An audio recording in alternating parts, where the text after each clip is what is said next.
Hi. So today I wanted to talk a little bit about competition. So competition is really closely related to the invisible hierarchy, which is what we've been talking about.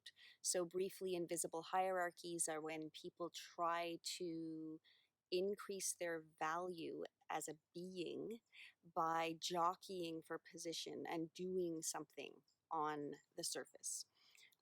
So we see in competition how closely related that is to the invisible hierarchy.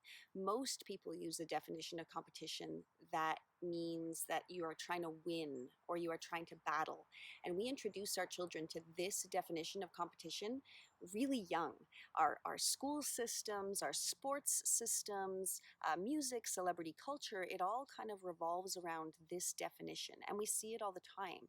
This is when people are treated like they're more valuable. We see fans, we see groupies, we see people not having to play by the same rules of society as everyone else. So I like the definition of competition that is striving together. The other definition completely misses the connection with your competitor. So if your goal, your ultimate goal, is to strive together and improve, that sort of takes away the ultimate goal being having to win or come out on top or jockey for position. So I was watching something the other day with MMA fighter George St. Pierre. Now, I don't watch mixed martial arts, but I was listening to these interviews, and he was talking about how he hates fighting and how he cries before every fight. And I thought, well, how can you be so good at something and hate it so much?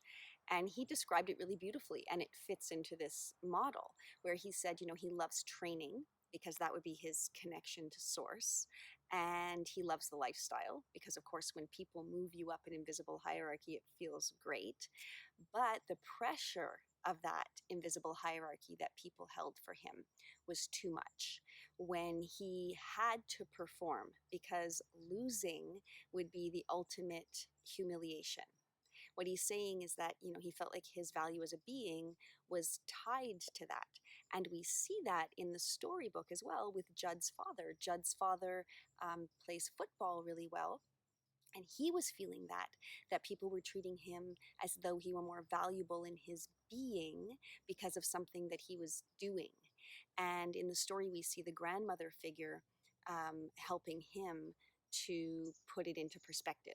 And George St. Pierre talked about how he would put it in perspective by driving around and looking at regular people and realizing that, he's just a small speck and it's not that big of a deal whether he wins or he loses. So I think that it's important to introduce our children to this notion of competition because the other one is all around them. And if they understand this and it's modeled and explained to them, they'll be able to center themselves and they won't be devastated if they don't win at everything. And they won't need a trophy just for showing up. So that's it. If you want to know more, you can check out the course.